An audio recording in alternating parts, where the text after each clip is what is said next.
Welcome to the new video of this series. आज के video में हम डिस्कस करेंगे some basic functionality of React.js that you should know even as a blockchain developer. I am sure आप सब confuse हो गए कि React.js सीखने की क्या जरूरत है as a blockchain developer. Well, इसका सिंपल सा रीजन है, ब्लॉकचेन एप्लीकेशन सीधा चेन से इंटरेक्ट करने की कोशिश करती है by directly calling the functions. इसलिए आज सारा लॉजिक हम फ्रंट एंड एप्लीकेशन पे लिखते हैं, बैक एंड पे कुछ भी नहीं जाता। एक कंप्लीट डिसेंट्रलाइज्ड ऐप की बात कर रहा हूँ। इस सिनेरियो में it might be the chances कि आपके फ्रंट एंड डेवलपर कलीग को कुछ भी नहीं आता है ब्लॉकचेन के बारे में, और आप सारे फंक्शंस लिखोगे and then you will sit together with your front end developer and guide him कि ये फंक्शंस को कहाँ प्लेस करना है। Functions like connecting with MetaMask wallet और getting the address from the wallet, executing the transaction, ये सारे logic आपको लिखने हैं। आई वुड एडवाइस यू कि थोड़ा सा आपको रिएक्ट आना चाहिए। मैं बहुत डेप्थ में कुछ भी कवर नहीं करने वाला, वो few basic things I will tell you. If you get into React.js और you want to develop your career as a front end developer, then there are lots of good YouTube videos, वहां से जाके आप देख सकते हो। सबसे पहला क्वेश्चन आता है, व्हाट इज React.js? React.js एक free and open source JavaScript library है that is used to develop UI। It works on component based system. इसको इस तरह से समझो, मान लो आप एक फ्रीलांसर हो जो बहुत अच्छे वेबसाइट्स बनाता है। नाउ आपके पास हर वक्त कस्टमर्स आते जाएंगे और हर एक वेबसाइट में login and sign up page common हो सकता है। आपने एक प्रोजेक्ट के लिए लॉगिन और साइनअप का पूरा कोड लिख दिया and now you want to use that same piece of code in other projects, जिससे आपका डेवलपमेंट टाइम फास्ट हो जाए। ये चीज़ें आप React से बहुत ईजिली कर सकते हो एंड यही स्मॉल पीस ऑफ कोड को कंपोनेंट कहते हैं। तो व्हाट रियली हैपेंस, आपको अगर पता है कि कौन से पीस ऑफ कोड को आप रीयूज कर सकते हो, तो उसको आप सेपरेट कंपोनेंट की तरह डेवलप कर लोगे, जिससे कि उसको फिर से आप रीयूज कर पाओ। कंपोनेंट्स दो चीजें अलाउ करते हैं। First, you can reuse the code very easily. Second, code की रीडेबिलिटी इंक्रीज हो जाती है। होम पेज किसी भी वेबसाइट का सारा इन्फॉर्मेशन कंटेन करता है। अब होम पेज को डेवलप करने का जो पुराना तरीका था, उसमें था कि सारे कंटेंट एक पेज में डाल दो, बट विथ React.js आप सारे कंटेंट को सेपरेट फाइल्स में क्रिएट कर सकते हो and then you can just inherit that components inside the main home component. इससे कोड की रीडेबिलिटी बहुत अच्छे से इंक्रीज हो जाती है। अब देखते हैं कि React एप्लीकेशन को कैसे क्रिएट किया जाता है। React एप्लीकेशन को क्रिएट करने का सिंपल सा कमांड है npx create react app dot। अब ये डॉट का मतलब होता है कि इसी फोल्डर में React एप्लीकेशन क्रिएट कर दो। आप इस डॉट की जगह अपने फोल्डर का नाम भी स्पेसिफाई कर सकते हो। मैं क्योंकि पर्टिकुलर फोल्डर में हूँ तो वहाँ पे मैं क्रिएट कर रहा हूँ। तो आप देख सकते हो यहाँ पे सारा पैकेज इंस्टॉल हो गया है। एक बार इस फोल्डर डायरेक्टरी को रिफ्रेश कर लेता हूँ तो यहाँ पे आप देखो सारे फोल्डर्स दिख रहे हैं आपको। पब्लिक फोल्डर एक क्रिएट हुआ है, एक सोर्स फोल्डर क्रिएट हुआ और एक नोड मॉड्यूल्स के लिए। इसमें पैकेज.json इंपॉर्टेंट फाइल है क्योंकि यहाँ पे हम सारे डिपेंडेंसीज मेंशन करते हैं। अब यहाँ पे कुछ कमांड्स है जिसको आप यूज करके React को स्टार्ट कर सकते हो, टेस्ट कर सकते हो। इन कमांड्स को अगर भूल भी जाओगे तो यहाँ से कमांड्स जाके वापस से चेक कर सकते हो। React को स्टार्ट करने का सिंपल सा कमांड होता है npm start। तो यहाँ आप देख सकते हो कि React एप्लीकेशन मेरा क्रोम ब्राउजर पे स्टार्ट हुआ है and it's running on localhost 3000 port. ये 3000 पोर्ट पे रन हो रहा है। अगर ये आ रहा है तो इट मींस आपका React एप्लीकेशन सक्सेसफुल इंस्टॉल हो चुका है। अब इस सर्वर को मैं रोक देता हूँ Ctrl+C दबा के। अब हमने पहले ही बात किया था कंपोनेंट्स के बारे में, तो एक छोटा सा एग्जांपल देखते हैं कंपोनेंट्स कैसे मेंटेन किया जाता है और कैसे लिखा जाता है। उसके लिए मैं सोर्स डायरेक्टरी के अंदर एक न्यू फोल्डर क्रिएट कर दे रहा हूँ कंपोनेंट्स करके। ये सिर्फ मेरा रीडेबिलिटी बढ़ाएगा, जिसके अंदर एक मैं फाइल क्रिएट कर रहा हूँ hello.js। ये सिर्फ हेलो वर्ल्ड रिटर्न करेगा यहाँ से। इसी छोटे से फंक्शन को एक कंपोनेंट कहा जाता है। यहाँ देखो कैसे मैंने किया। सबसे पहले मैंने बताया कि भाई ये React का है, तो इसलिए React को इंपोर्ट किया।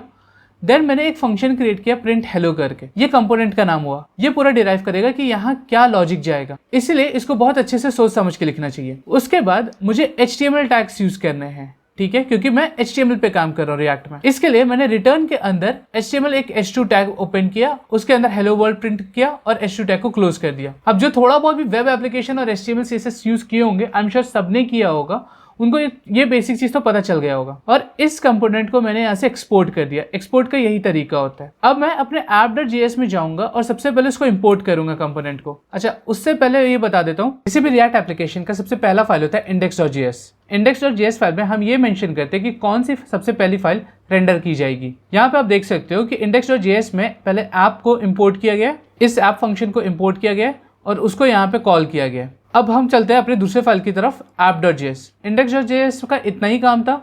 If you want to make some changes into that आप कर सकते हो। app.js में हम सारे कंपोनेंट्स को यूज करते हैं, जो भी हम कंपोनेंट्स क्रिएट किए होंगे। हमारा ये कंपोनेंट है प्रिंट हेलो, इसको मैंने यहाँ पे एक्सपोर्ट कर दिया। सबसे पहले हमको उसको app.js में इंपोर्ट करना पड़ेगा। इंपोर्ट इस तरह से करते हैं, इंपोर्ट कीवर्ड, उसके बाद कंपोनेंट का नाम और फाइल का लोकेशन। अब मैं ये सारा हेडर्स से लेके हटा देता हूँ, इसको सिर्फ इस तरह से कॉल कर दूंगा। यहाँ गौर दो, मैंने इस टैग को बंद भी कर दिया साथ में ही। अब अगर मैंने इसको जब यह किया, जैसे मैं सर्वर स्टार्ट करूंगा पहले हमारा रिएक्ट एप्लीकेशन आ रहा था, अब हमारा हेलो वर्ल्ड आएगा जो यहाँ पे है। Let's start the server.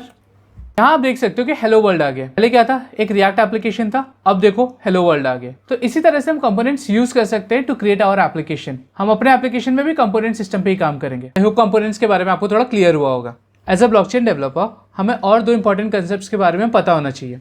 पहला है यूज स्टेट, दूसरा है यूज इफेक्ट। ये दोनों रिएक्ट के हुक्स हैं। हुक्स क्या होता है, ये सिंपल वर्ड में अगर डिफाइन करूं मैं तो रिएक्ट एप्लीकेशन को दो तरीके से डेवलप किया जा सकता है। एक होता है फंक्शनल कंपोनेंट, दूसरा होता है क्लास कंपोनेंट। क्लास कंपोनेंट वो यूज कर सकते हैं जिनको ES6 आता है। अब क्लास कंपोनेंट्स यूज करने के कुछ एडवांटेजेस हैं, उसके साथ कुछ प्री डिफाइंड फंक्शंस पहले से आती हैं जिनको आप यूज कर सकते हो। बट फंक्शनल कंपोनेंट में ऐसा नहीं होता है। तो वो सारे कंपोनेंट्स जो हम क्लास कंपोनेंट के साथ यूज कर सकते हैं, अगर उन्हें हमको फंक्शनल कंपोनेंट के साथ यूज करना है तो उसको हुक्स के थ्रू यूज किया जा सकता है। हुक्स का काम इतना ही होता है। पहला हुक है हमारा यूज स्टेट। इस हुक का यूज करते हैं to maintain the data in React application. Use state makes data sharing easy throughout the components. इसको यूज कैसे करते हैं, इसको देखते हैं। तो सबसे पहले हमको यूज स्टेट को इंपोर्ट करना होता है। ये मैंने इंपोर्ट कर लिया फ्रॉम रिएक्ट। यूज स्टेट का सिंटेक्स होता है, पहला होता है कीवर्ड। अब ये कॉन्स्ट हो सकता है, लेट हो सकता है, वेर हो सकता है। इसके बाद एक एरे होता है। एरे का फर्स्ट आर्ग्यूमेंट होता है कांस्टेंट का नाम, यहाँ पे मैं लिख रहा हूँ जैसे नेम। और सेकेंड आर्ग्यूमेंट होता है एक फंक्शन जो इस कांस्टेंट की वैल्यू को सेट करेगा, इक्वल्स यूज स्टेट। अब यहाँ चाहो तो आप डिफॉल्ट वैल्यू कुछ भी प्रोवाइड कर सकते हो, नहीं करना चाहो तो भी छोड़ सकते हो। फिलहाल के लिए मैं यहाँ पे डाल देता हूँ टेस्ट नेम करके। तो ये सिंटेक्स होता है यूज स्टेट को यूज करने का। अब इसको मैं यहाँ कैसे यूज कर सकता हूँ, मैंने यहाँ पे डाल दिया नेम। ये करली ब्रेसेस के अंदर जो भी वेरिएबल यूज करोगे वो यहाँ प्रिंट हो जाना चाहिए। मैंने टेस्ट नेम डाला है, या चलो मैं इसको हटा के फुल डाल देता हूँ। तो हेलो वर्ल्ड उसके बाद आएगा, इसको थोड़ा सा ठीक कर लेते हैं। तो यहाँ जब हम सर्वर रन करेंगे तो आएगा hello Mukul. Let's check this out. Server run करते हैं।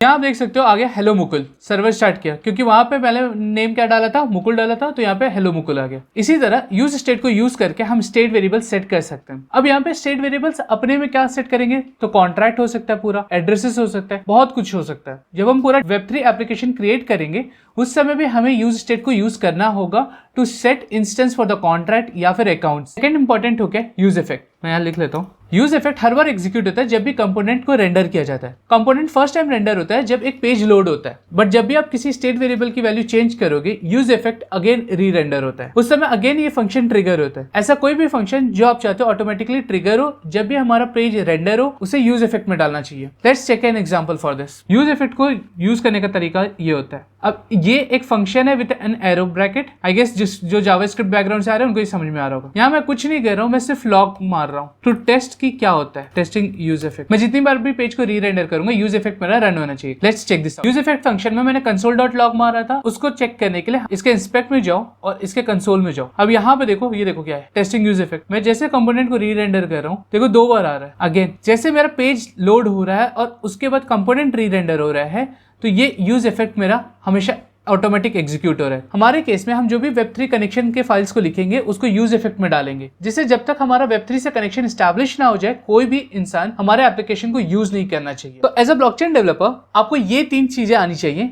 कंपोनेंट्स क्या होता है, यूज इफेक्ट क्या होता है और यूज स्टेट क्या होता है। इसके आगे और कुछ भी आपको आने की जरूरत नहीं है। अगर आप सिर्फ अपना करियर ब्लॉकचेन डेवलपर तक रखना चाह रहे हो, if you want to move ahead with front end developer, आपको रिएक्ट डिटेल में सीखना चाहिए। So this brings me to the end of the video. I hope आपको रिएक्ट का थोड़ा सा समझ में आया होगा। और डिटेल वीडियोस ऑब्वियसली आप दूसरी जगह पे जाके देख सकते हो। नेक्स्ट वीडियो में हम अपने स्मार्ट कॉन्ट्रैक्ट के लिए एक रिएक्ट एप्लीकेशन क्रिएट करेंगे, जिससे कि कोई भी हमारा फ्रंट एंड यूज करके स्मार्ट कॉन्ट्रैक्ट से इंटरैक्ट कर पाए। वहां हम सारे इंपॉर्टेंट फंक्शंस भी कवर करेंगे। So stay connected. अगर चैनल को सब्सक्राइब नहीं किया तो अभी चैनल को सब्सक्राइब कर लो। See you in the next video. Till then keep learning, keep enjoying this new world of Web5।